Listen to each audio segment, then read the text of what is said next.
So yes, it's kind of Mo Norman would say, "Yeah, I want bacon strips. I don't want pork chops." He wants Amen, baby. thin, little things, little bacon strips, and that's and the same thing with I interviewed Jody Vasquez. Jody Vasquez was Hogan's caddy at Shady Oaks.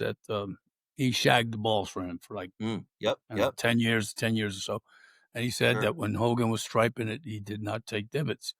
Yet, you Mm. know, yeah, he said the interview's on YouTube There's if you want another to one listen for to my it. repertoire right there. Yeah, he said that Well, Mr. Hogan. here's Yeah, the interesting part about that is how wrong the industry is because they're trying to package everything so simply so that we continue to go out and buy, not asking a lot of questions. In theory, or in what the way that it's commonly practiced is they say, look, if you take big divots, you should play high bounce.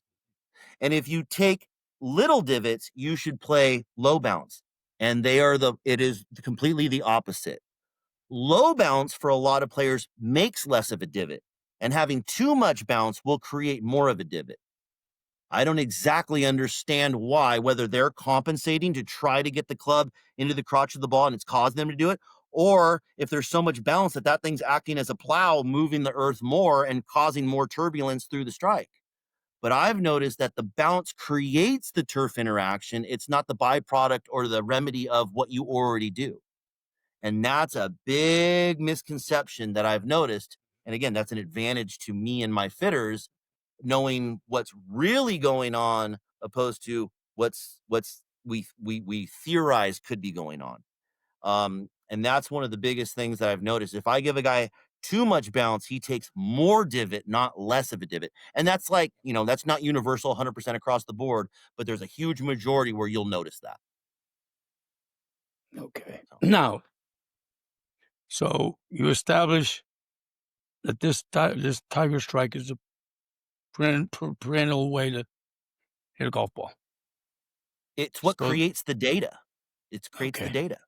it's backed by data. It's backed. I'm sure you have launch monitors and stuff, and it's backed by the data.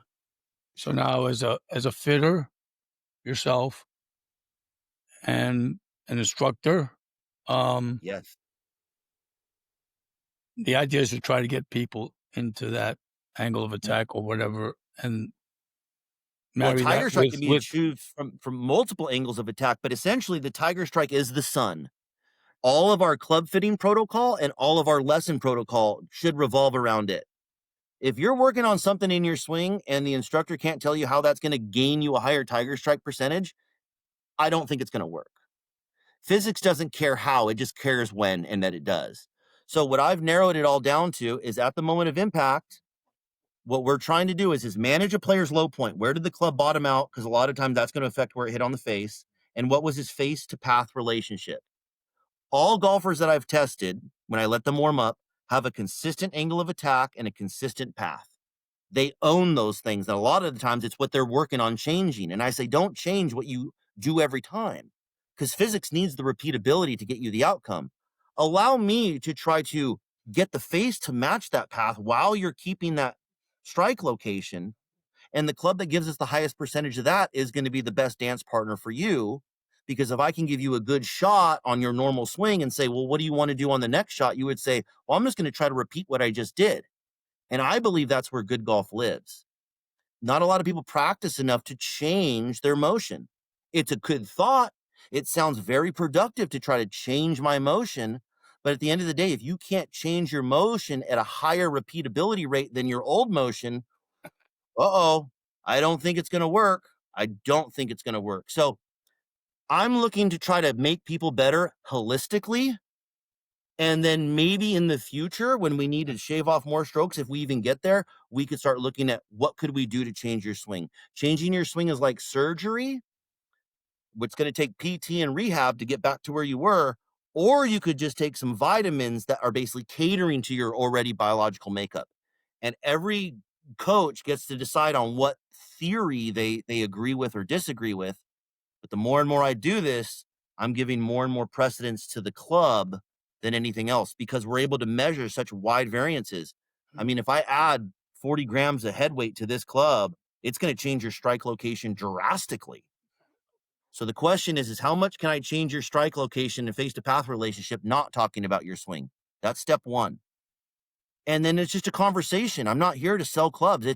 It's let's not talk first. Let's hit 72 shots first. And now we have something to talk about, because everything else before that is assumptions on preconceived notions that may be not right. So it's a waste of time. So I I'm in a agree. hurry to get people to hit the 72 shots, and I'll spend 5 hours looking at the data and explaining what it is I think is happening. And if you want to hit more shots, we can hit more shots. I'm not here to speed it up and get you through the door, but I am in a hurry to create a baseline so that we can talk about something that's tangible, that's real, that we can explain. Because theory is fun, but where are we going with theory if we haven't tested it? All right, so that being said, at what point in a player's development do you think is the ideal time to get fitted? Golly, man, you are good at what you do. That is the ultimate question, and, in the future, will I answer this question the same? Maybe, but maybe I won't. So, Yeah, up until today, I would be able to give you what I think. So, the first thing is this. The first thing we wanna make sure of is, okay, somebody is interested in playing golf. Okay, what should you do first? Well, you should probably just get a hand-me-down set from somebody, because we wanna make sure that you fall in love with the game, and you gotta develop some sort of habit. Like, there is no such thing as bad habits. If I can give you a club that matches up to something you do every time, I can give you some predictability. I promise you that. So, you need to develop some habits. So, I think you could do that with any club. However, whatever club you start off with, your habits will be derivative off of that club, because here's the deal. A golfer knows what this game is, even as a beginner. They go, there's the red flag. I want my ball to end up near the red flag. So, whatever club you give them, let's just say it's just some random 7-iron, depending on how long it takes them, they're going to learn to make that 7-iron go to that target as often as they can, for better or for worse. So, if the club that you gave them was 7 degrees upright and no one knew it, you just handed it to him, it's going to groom his swing to do something to cater to that club to make the ball go on target. And if you handed him a super flat club, I'll guarantee you his swing will look completely different. So I always thought about getting Siamese twins, giving one of the clubs an upright club, giving one of the kids a flat club, and check in on them in high school.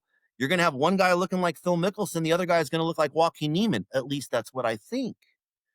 I And agree. now all of a sudden, an instructor can say, well, if that's true, these are the biases I have towards what I like to see in swings. I think there's an advantage to swinging more like this. So I could set the tone by giving a kid a club that will inherently make him swing more like that and develop habits closer to the protocols that I'm going to teach him in the future. So again, you can't get fit day one because you don't have a swing. So you have to have something. And in my personal opinion, when I look at the Trevinos, the George Knudsen's, the Mo Normans, the Ben Hogans, the swings that I love, I would make my kids start off with a flatter club than an upright club, because I believe it will get the club moving more in the direction of those classic ball strikers that I enjoy, that I think had more control than most. So that would be my pitch. But you need to go develop habits. You need to practice hitting the ball in the middle of the face. Like, that's all you should be focusing on. Don't even worry about where it's going. Hit the ball in the middle of the face. And I think when you become a bogey golfer, you definitely need to enter the realm of finding a dance partner that's more conducive to what you do. Because if you don't, you're going to continue to compensate for the wrong club.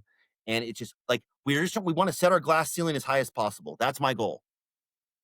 Who do I think you could be? How athletic are you? How much time do you got? Let's set your glass ceiling to where we think you could be the best you could ever be. I don't want to put you here because I don't want to limit you.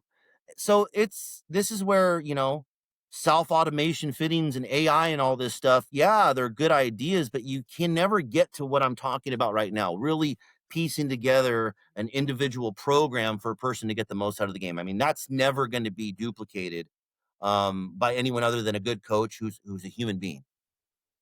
That's So actually the you best got to answer start I've ever off with heard. a club. You got to get to a 18 handicap, and then I do believe that we can put a club in your hand that could lower your, handicap by probably 3 shots. Because I got to get you a club and I got to show you how to use that club.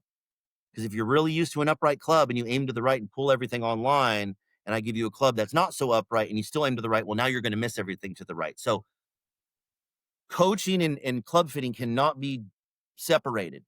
They're Yeah. the same thing. And that's why I believe the world's best instructors, if they can get wind of this tool that I've created and realize it's really for them, it's not for the club fitters. They already got $300,000 spent in shafts. They don't want to rewire their whole thing.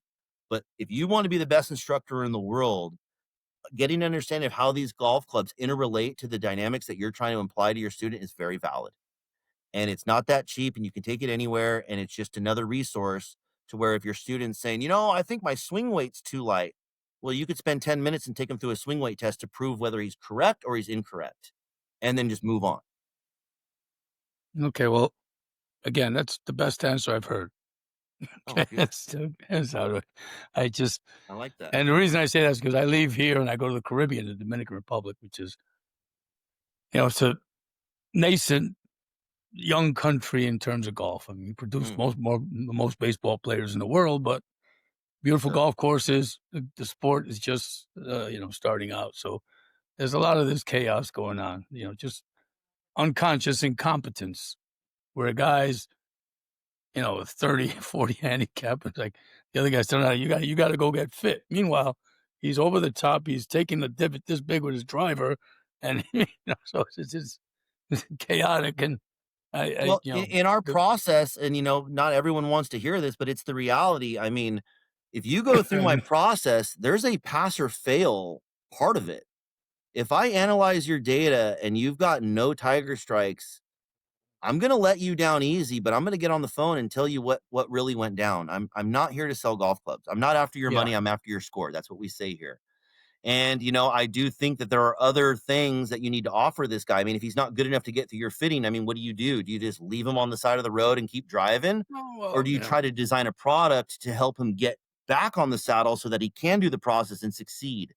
So I have a project that I'm working on called the Bucket Club, so that we leave no soldier behind, and it will prompt you. It's kind of like karate. If you get to the green belt, I know that you've accomplished all the things so that you will thrive in the fitting process. I want to guarantee people a result. And the only way I can do it is if you follow my trail. So if you hop into the remote fitting kit and you're a white belt, well, no wonder you failed. You didn't do the things to get you to where we know you'll get through it. So I'm going back in time now to try to create a structure to pick up the individuals who are not ready to get fit and let them okay. know when they are. And to, after they get their clubs, how to continue to use them to continue to excel. So I'm sure you're aware of Scott Fawcett. I'm sure you're aware of Decade. And I believe my product is the best relationship to have with a thing like Decade. If I've got a club that's giving you a predictable shot shape and going the same distance every time, now you can apply Scott's method. And now all of a sudden you got harmony. I got a tighter dispersion. I got more predictable shot shape, so I can use Decade better. So you get a set of golf clubs and you use Decade and you keep your swing thoughts out of your mind, you're going to lower your score 100%. There's no way you couldn't, but they go hand in hand. So I'm trying to create curriculum before you get the process, and I'm trying to create curriculum after the process. That's not getting technique based. It's more some of the things that we may be overlooking, and getting too deep into the rabbit hole with our arm structure when there are other things that we could look at to potentially make you better. I mean, just setting aside Scott Fawcett and Decade and anything else. If you have, if you can repeat or have some idea or some concept of how far the ball is going to go and which direction it's going to go, it just changes everything. You can't Changes play everything. chess. You can't play chess unless you know what the pieces do first. Right. Yeah, So I that's mean, checkers. Checkers move forward. It's a simple game. yeah, But yeah, chess, you got to know the queen goes everywhere. King only. You got to know yeah. these I things want so that you can strategize accordingly. Golf is not about aiming, hitting, and hoping. It's right. about a level of predictability before we swing. So most people don't even realize that they should be cutting the ball or should be drawing the ball. They have no idea. The most powerful thing I do to people is let them warm up and say, "Hey, did you know your path is 2 degrees in to out every single time?" No. Did you know that the most advantageous shot shape you could probably hit would be a push draw that doesn't overdraw? No. And most guys who hit draws wish they hit fades, and most guys who hit fades wish they hit draws, and you got to stop them from that. No, no, no. That's bad. You're going to get worse before you get better. I can promise you that. I told a guy the other day, I go, look, dude, you got a coin that flips tails every time you flip it. So if you go to Vegas, you're going to be a millionaire in a week. Sure. But you're telling me that you want a coin that flips heads.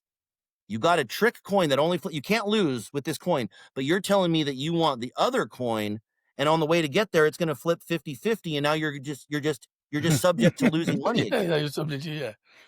You got a So 50-50 chance, e- sure. every day when people come to get fit by me, this is the message of Forward Golf. I am interrupting their thoughts when I don't agree with them and try to get them more on my side of the thinking process. And when you take these analogies like the coin that can't miss tails and telling the guy, well, you want to flip heads and this is what's going to happen. They go, that kind of sounds right.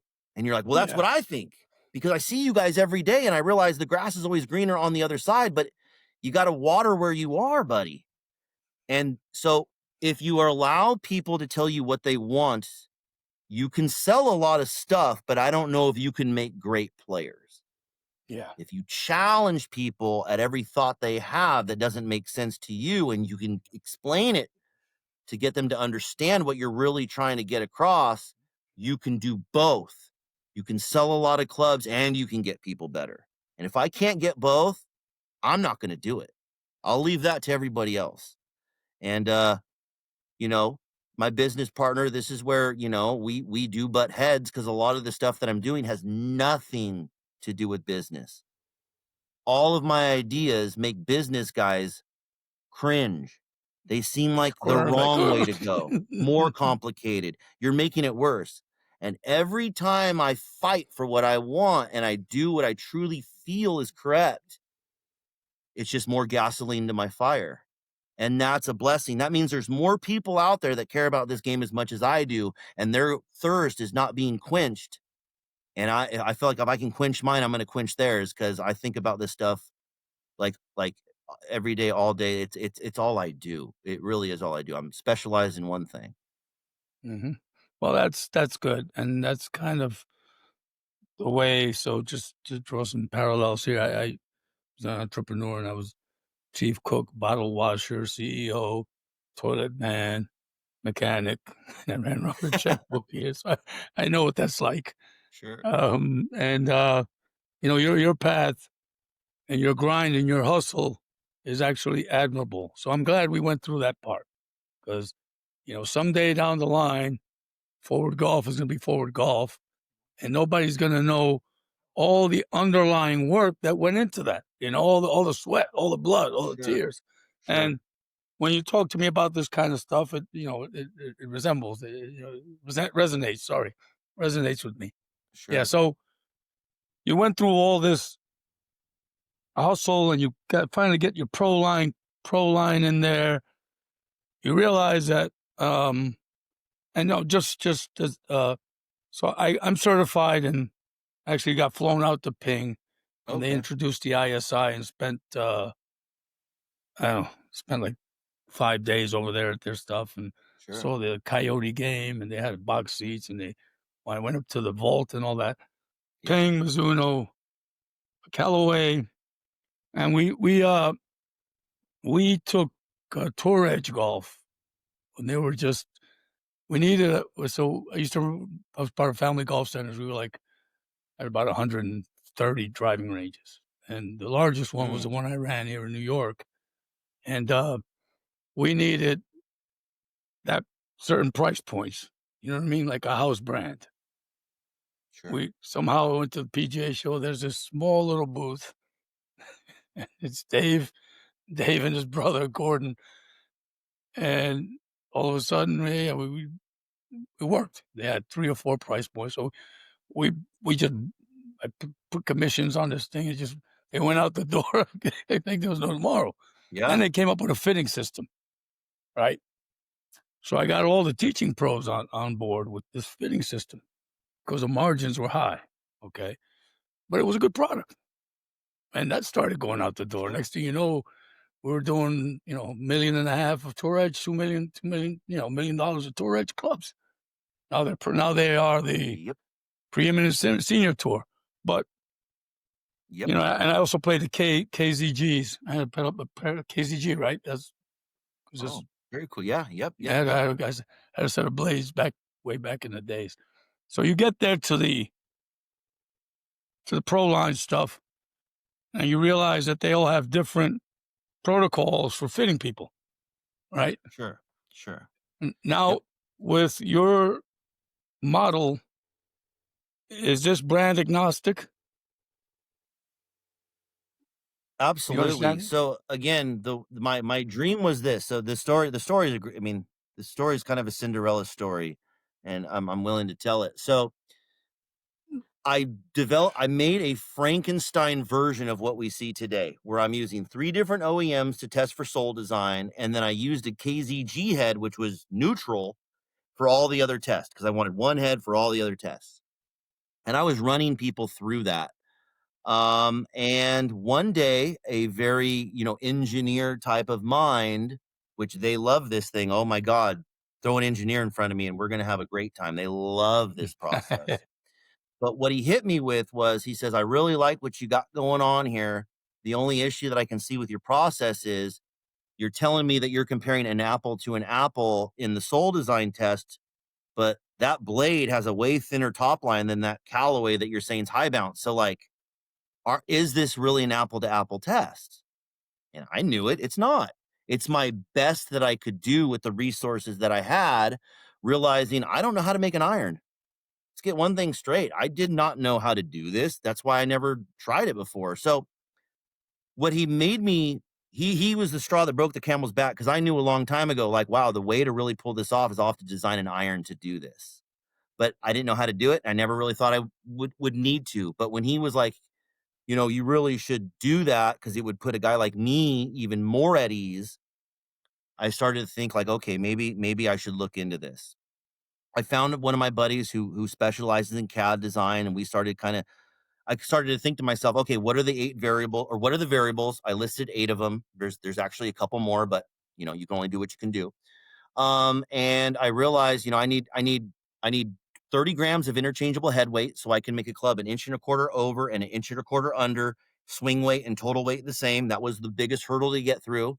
That's why I had to have weight ports in the back. I didn't mean to copy PXG. I didn't mean to copy anybody. I was just trying to design a 7-iron only so that I could do this test to sell Callaway, Mizuno, TaylorMade, all the guys.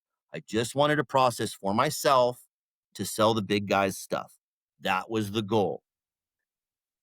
I reached out to a guy who makes golf clubs overseas. And just like any overseas account, they're saying, well, if you don't want 5,000 units, we won't make them. And I'm a small company with no money, with just an idea. So as soon as I thought I was going to get this to happen, I realized this isn't going to happen because I can't afford it. So I mentioned to the guy before we got off the phone is, well, if you ever are slow, if your guys ever need extra work, just know I need 24 clubs. 3 of them need to be different balances. All the other ones need to be the same, and they need to be made like this. And he said, I don't even know if he responded. The dream died.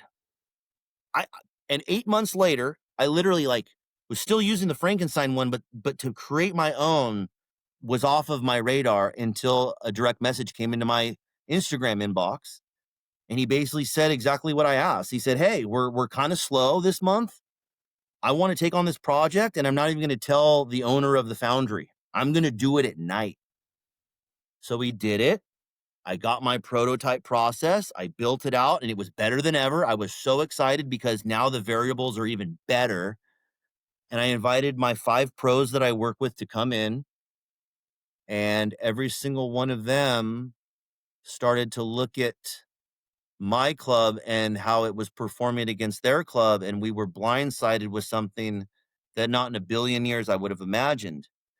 It's that the forward club performed much better than I ever could have imagined. And I was trying to make a club to hopefully be as good as the Titleist.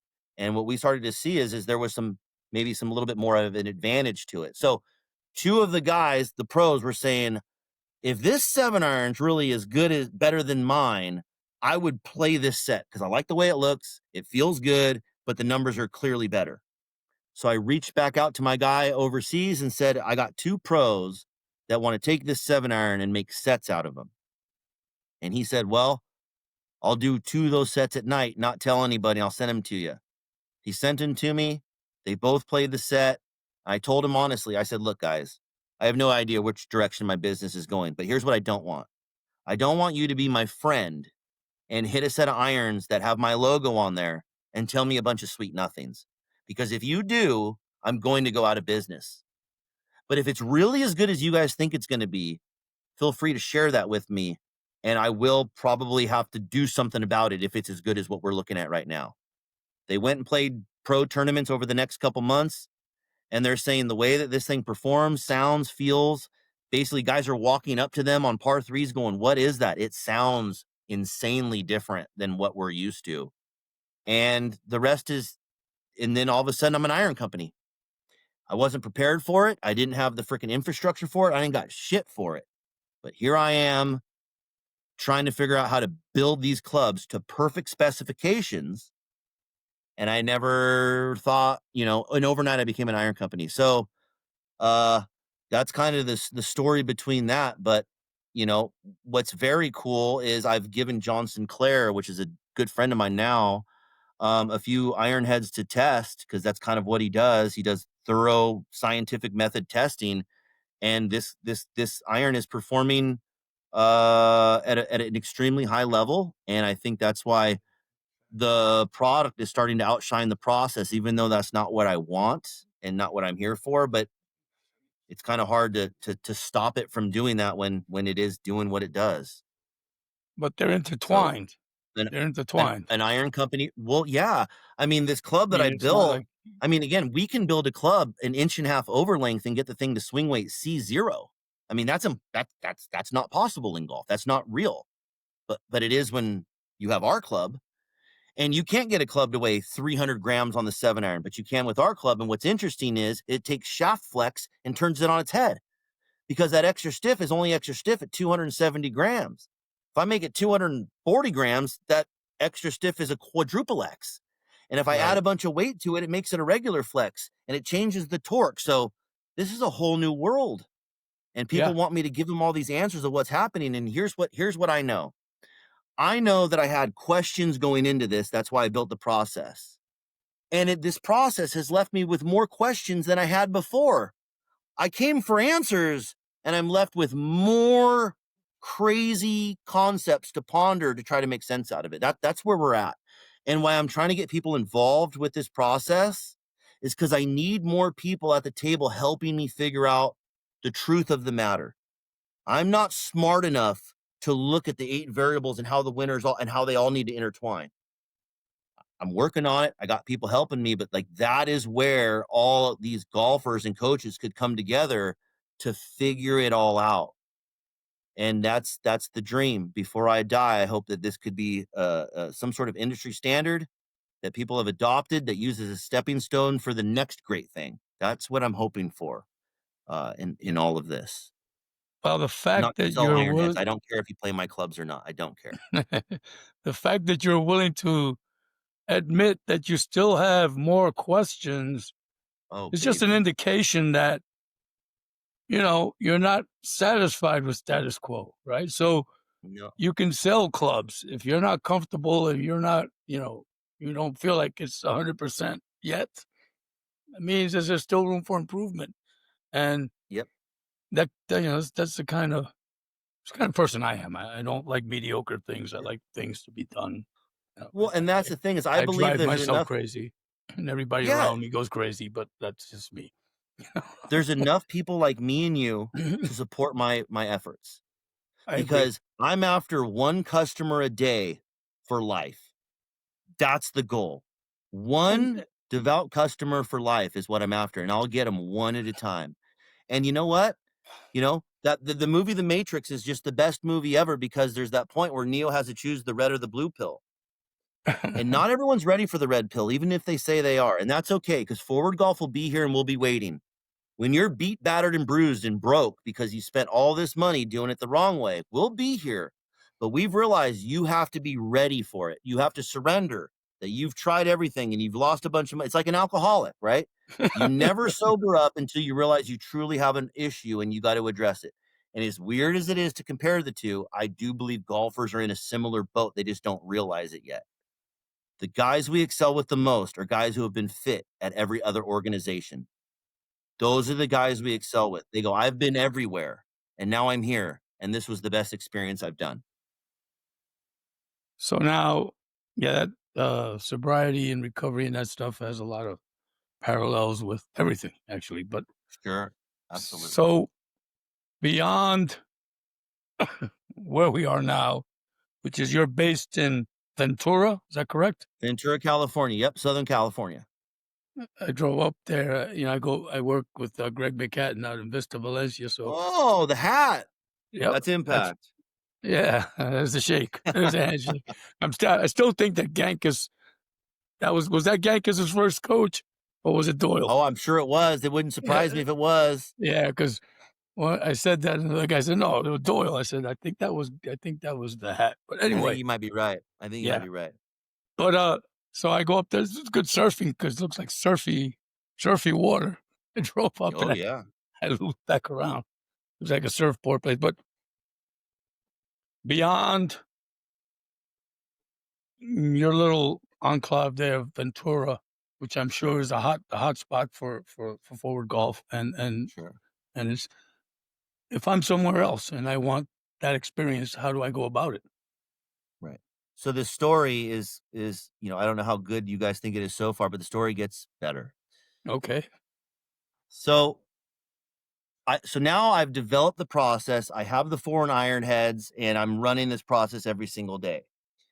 One of the things that I started to realize doing the day-to-day operation is when I was in there fitting, sure, I'm there entertaining the guy. We're having a beautiful conversation. We're having fun. We're laughing. We're yelling Tiger Strike. We're getting rid of the clubs that we hate, so on and so forth. But what I started to realize is all I'm really doing is analyzing the data and making recommendations off the data. Sure, we're having a good time and talking, but do I really need to be there is what I started to wonder. Do I need to stand here for an hour and watch him hit the shots? When in reality, I'm just observing the strike location and the overall data set.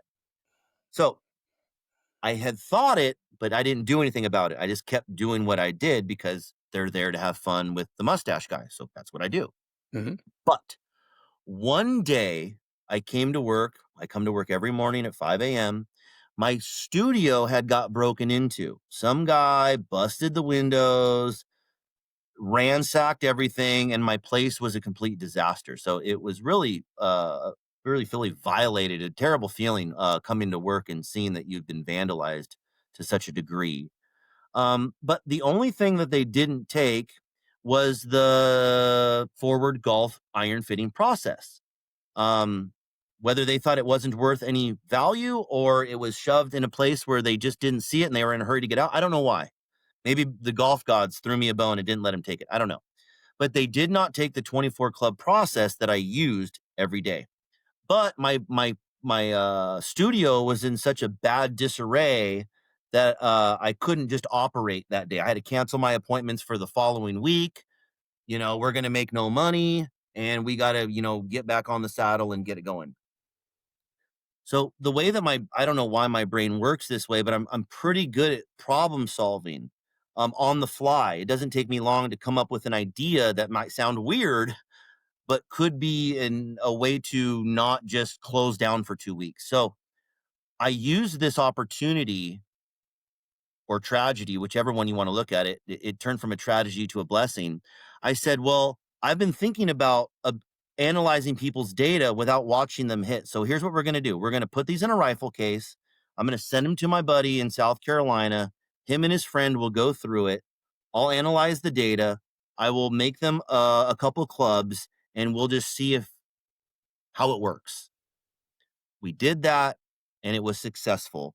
They ended up getting a full set and they actually won the club. They won the club championship and they're like, dude, these are way better than my clubs. And I was fit for these things. So, and the prescription was way different. Like, again, I put a guy from 130 gram shaft he's been playing his whole life to 95 grams stiff flex that he's never even touched.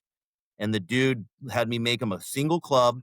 And he was like, this is amazing. I built him a set. And he said he just couldn't believe that I would put him in that flat of a lie angle with that soft of a shaft and that light of a shaft, but he couldn't deny it that it worked. So that is where I was like, oh my God, my idea is real. So then I thought to myself, well, why wouldn't I package more of these up in rifle cases and do this remote fitting like? And that's basically what we started to do. Um, and then I came across the final hurdle, which was realizing the shafts that I was using in this process were similar to the Frankenstein version of the club heads that I used to use. They're as good as I could do with what the industry offered me, but it wasn't good enough for Chad. It wasn't good enough for me because I want to guarantee the result. So what I ended up doing is I ended up reaching out to TPT, to John Sinclair, because I had researched their driver shafts for an extended period of time and realized that these guys were coming out of left field, potentially making products that could make promises to customers that other companies couldn't. Once I got on the phone and explained to him what my idea was and how I'm trying to create an industry standard around all this stuff, he was interested in the idea because he's like, well, we're trying to create an industry standard in shafts. And I said, well, this is why I called. So I asked him, I said, do you guys have any forecast on when you may design an iron shaft? And he said, well, we have some prototypes, but we don't plan on ever bringing them to market. And I'm like, well, why not? Why would you not bring it to market? He goes, well, they're going to be so expensive that no one will buy them because they got to buy 8 of them. They're not going to buy them. And I was like, can you like explain to me like more about why they're so expensive? And he did a beautiful job of getting a guy like me to have it make sense. He said, well, I'll explain it like this. He says, a 65-gram driver shaft, a premium one, cost about what? I said, $450. He said, fair. He says, how much does that shaft weigh? He said, 65 grams. Okay. Now, that same company that makes that 65-gram shaft also makes an iron shaft in 125 grams, and they tell you it's made out of the same material and technology as the driver shaft. Yes. How much does that iron shaft cost? Well, it costs $125. He goes, but it's double the material, right? I went, well, yeah, it is double the material. He goes, then how does it cost a third of the price? And then he just let me sit on that thought. And you go, well, it's not possible. He goes, yeah, they got to be watering down something. Either they're using a premium technology in their driver shaft, telling you that it's in the iron shaft, but it's really not, and they justify it that way. They're either price gouging you on the driver shaft, or they're, what is it? What is the answer? He goes, TPT's not going to fudge any numbers. If we don't get the performance, if we can't guarantee it, we don't want to do it. So this iron shaft, which should cost double the driver shaft, we would be making less money to keep it the same price as the driver shaft. Basically, he's saying the best we could do is make an iron shaft cost the same as a driver shaft, make less money to do it, but at least maybe, but he's like, who's going to buy a $350 iron shaft? And I'm like thinking to myself, probably nobody. But what I've realized is if you put it in the process and you explain it well and the results are there and you can guarantee it. So I convinced him to say, let's use those prototype shafts. Let's put them in a kit. Let's just run people through it and see what they do. And lo and behold, they are, come January 1, TPT is going to be releasing the iron shafts to the world, which they were not going to do if we hadn't put them in the case and proved to them that if you can lead a horse all the way to water and get them to drink it, they're going to do it. And that's what we proved. So what we thought was impossible was not impossible. And the results that we're getting are completely undeniable. The forward head on a TPT shaft, good luck. It's going to be very hard to beat. You could match it, but I don't know if you could beat it. It's excessively hard to do.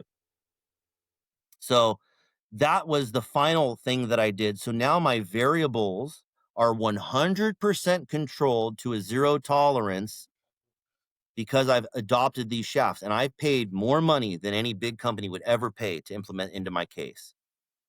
Way more money. Way more money. I'm paying like So from $140 a shaft just to put them in the kit. That's my cost. And I've done it right, to over 50 kits so your because it's iron right. head is it forged or cast? 1020 carbon, as soft as I could get it. So a lot of times when people hit this club, they're always shocked by how soft it feels. And it allows us to bend the club upwards of 6 degrees, upwards of down 6 degrees. We're not scared to go to crazy depths because it's 100% capable of doing it. So it's softest forging I could get my hands on.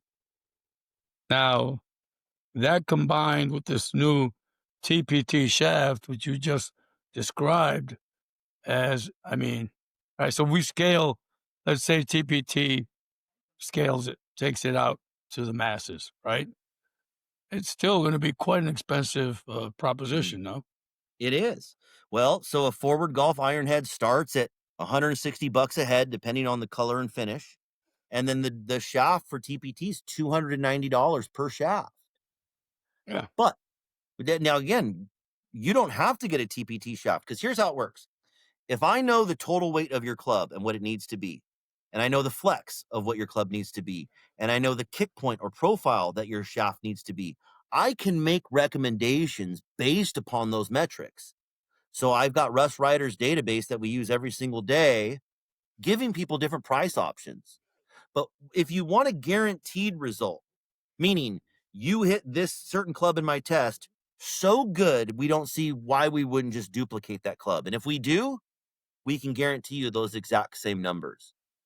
And when you can do that, no one else can do that. People are willing to do it. And what's interesting is it's playing out in reality. They're like, dude, everything you said would happen is happening. So that's part of it. So So, it is expensive, but it's going to be right, and you should have those shafts for a very long time because the chances of you growing out of them are slim to none.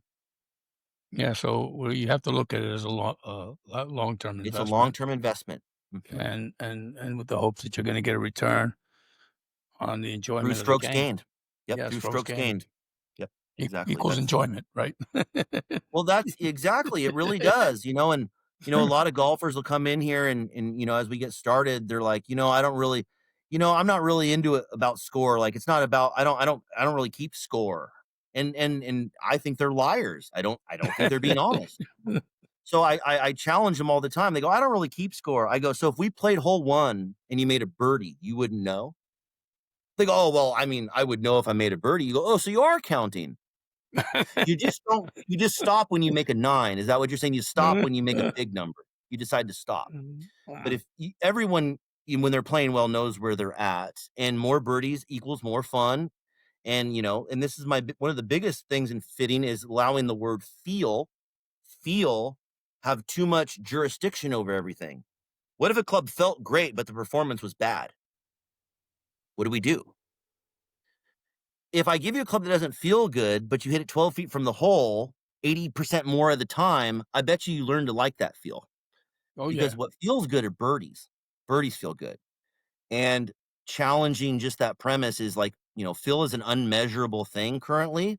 And yes, do we want to try to tap into feel? If we can get feel and performance to run side by side, that's called nirvana.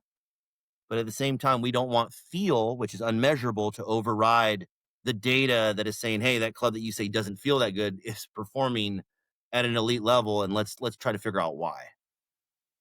Absolutely. Yeah, Yeah. so many unknowns, so many unknowns. So your line is your line now, so it's not like Oh, you will I mean, I'm sure so you're gonna my sure. goal is to, again, what I'm never gonna do is I'm gonna come up with the timeless designs. So this club was designed for the process. This club can't go away because the process would have to go away. So I have to continue to make these. I'm going to take all of my data over the last 4 years and I'm going to make one more model that will have 3 bounces. They will always have 3 bounces, but I'm going to make one more design that is the ultimate conglomerate of all the data that I've gathered. And Forward Golf will have those two timeless designs forever because I'm not trying to get into this gamut of trying to recreate stuff when people don't need it. If I can't make it better, I won't make it. But yet no one else abides by that. They're saying, "Oh, you need New Year's product. You need New Year's product." What I've noticed is this great story. Joey Herrera, a great friend of mine, played the Shrixon 785s. Loved them. Wanted a new set of them. The life cycle was over. We got the new version of it, which is basically the same. He wouldn't play them. I don't know why, I but was just gonna go there. So go ahead, keep going. yeah. So you get these clubs. So golf wants us to be consistent. Golfers want to be consistent, but every year they change the Pro V1 formula. Come on. Come on. So just give me a second. One That's second. not good. That's Give me a bad. second, Chad. Yep. Okay. Don't get me fired up, man. I'm getting fired up. Oh no, you got me. You got me into something here. Let's Hold not on. get fired up, man. I got high blood So- pressure. Okay, so I got we were just speaking of this thing here. This is a 785, right? Yep. Yep. Okay. So I have the 785 and we have this dual bounce thing here.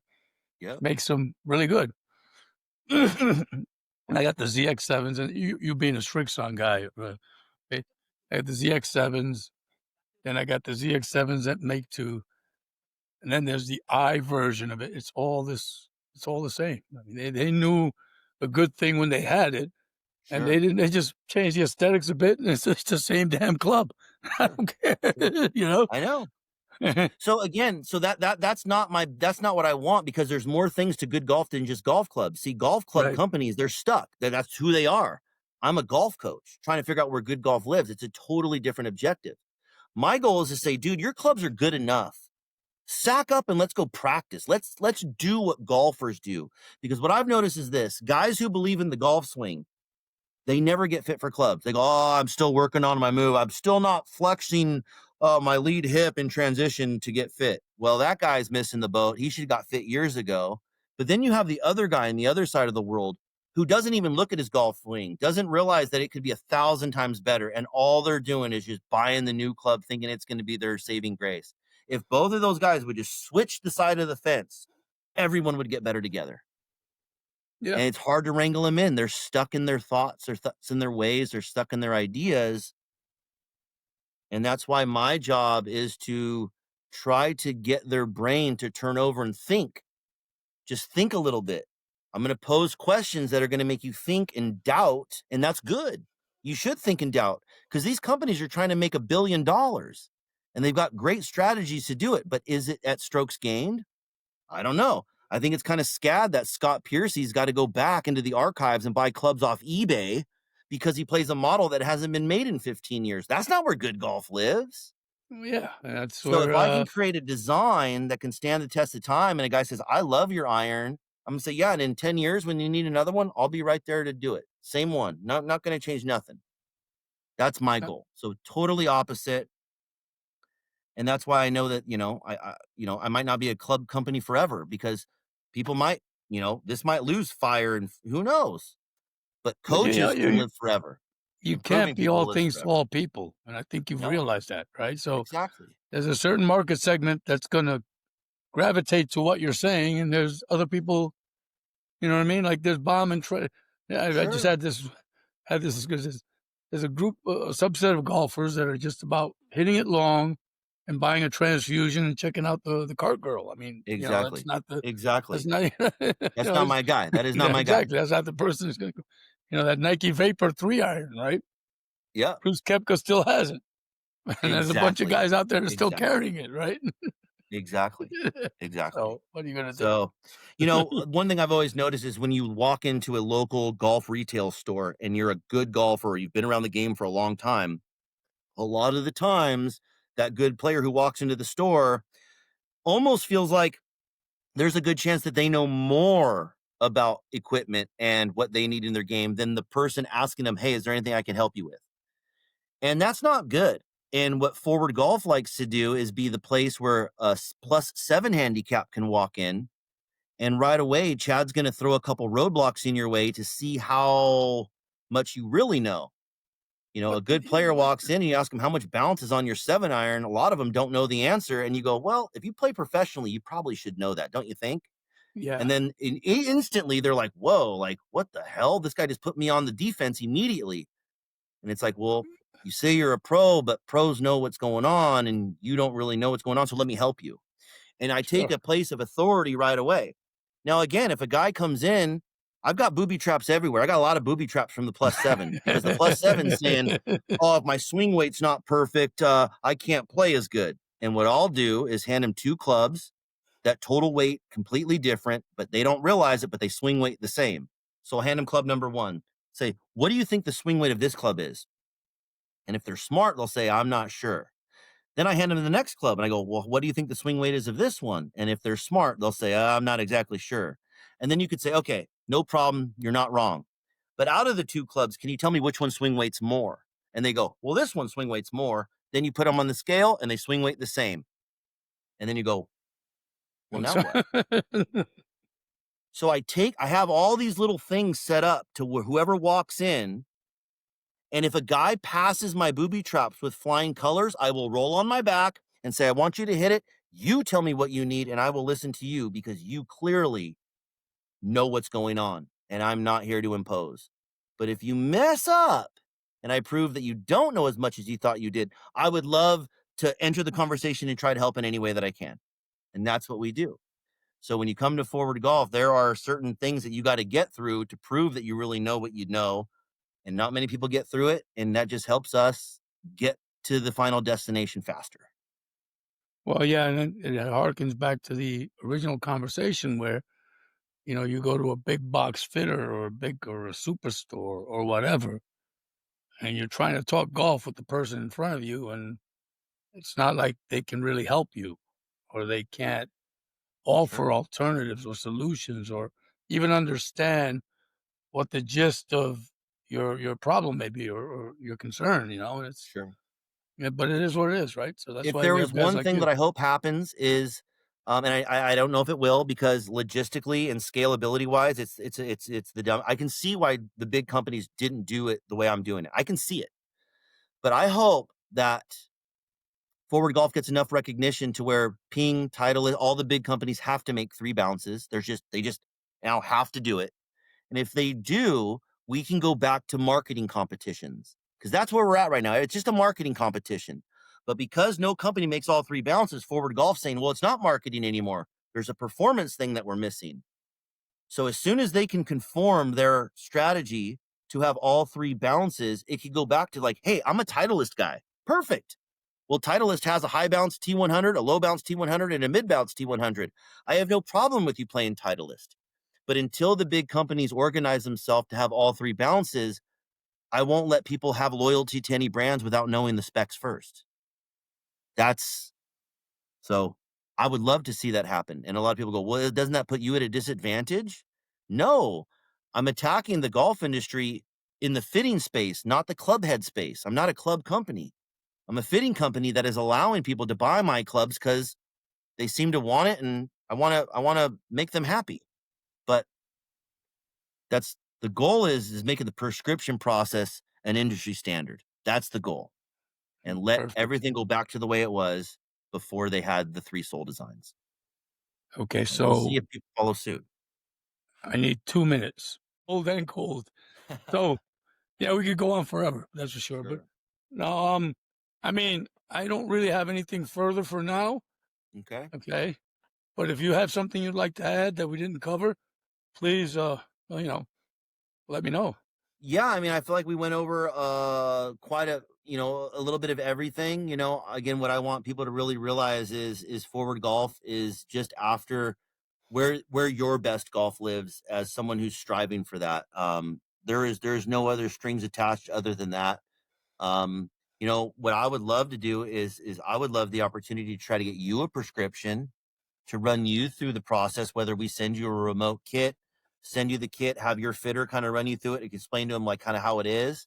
Because the experience when you get in there and you're doing it and all the clubs are blacked out, people love this experience because it's very educational. It's impossible to be biased to the outcome, and they absolutely love it. And I think it reads really well. No one leaves here not understanding what's going on. No one's just taking the guy in the screen at face value. It's a very thorough, it's very informative, and it's very honest and it's very true. So I would love to take you through it, and if anyone's watching it, wants to be involved and get a remote fitting kit, All you have to do is go on our website, inquire about it. My business partner, Dan, will reach out and get you all set up so that the kit can get delivered to you and we can run you through our application and get you the best set of clubs possible, regardless of the brand.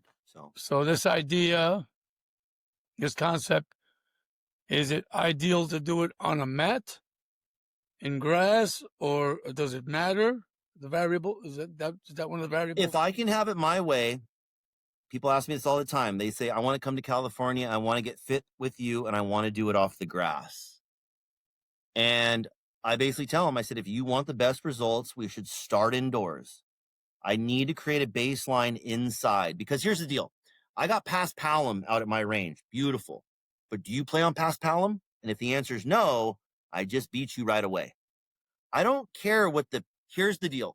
This is my closing statement. What people need to realize at Forward Golf, and I can't talk for all my employees because they're not me, but what I'm trying to get through to them is I care about your prescription more than you do. And that's why we're going to do it the way that I think we need to do it, because I want to know that it's the best. I'm not trying to convince you it's the best. If it's the best and I get myself to believe it, I want you to have it. And if I don't know if they mowed the grass yesterday, or I don't know if it rained tomorrow, or I don't know what grass you're on, my goal is to isolate the variables so that we can use the scientific method. So someone has to explain to me why adding variables makes it better.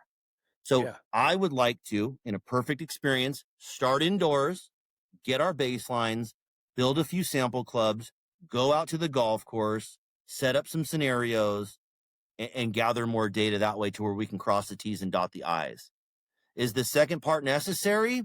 So far, I don't really think so because of the results we're getting. But if someone wants to spend extra money, spend an extra day with me, I have no problem going out there on the golf course and try to apply some of Scott Fawcett's method with a golf club that's going to be very consistent.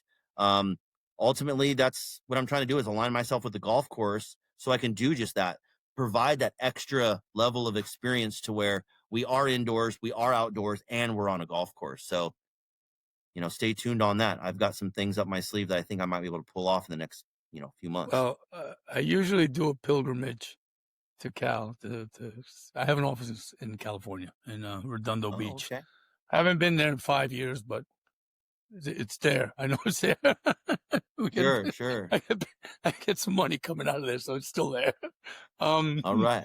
But I usually go up to see Greg, and I wouldn't mind going up there and checking out, having you fit me. Why not?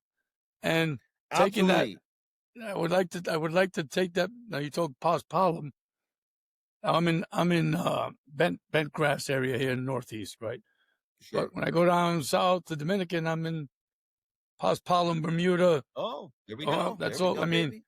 in fact, the golf course. I live across the street from a golf course. I'm a member at. I live on a country club, but the golf course that I play normally has paspalum greens, and that's not by design.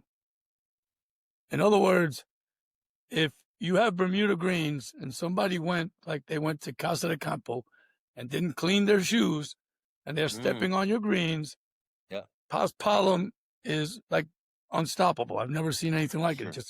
It just strangles anything in this way, and it just becomes So no, I wouldn't mind going through the process. I don't know what it entails. Go ahead. Here is what I would love to do. If you're going to come out to see Greg, why don't we schedule me to go out to Valencia as well?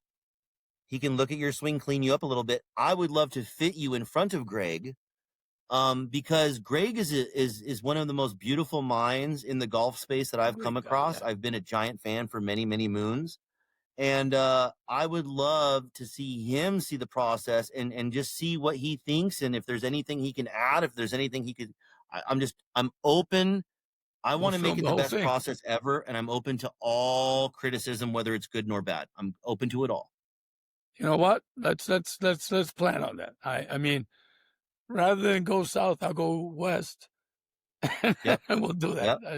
Yep. I've been meaning I'll just drive out to Valencia. It's like an hour away. That's no sweat off. I can do that easy. All right. I'm going to get a hold of Greg and we're going to do it. Okay. So sounds like a plan. Stay tuned. Chad, it's been a pleasure, man. I'm really glad I met you. You're my Ralph, kind thank of you so guy. much for having me on the show, and look forward to talking to you soon. Thank you. Thank you. Thanks for stopping by. All right. Absolutely.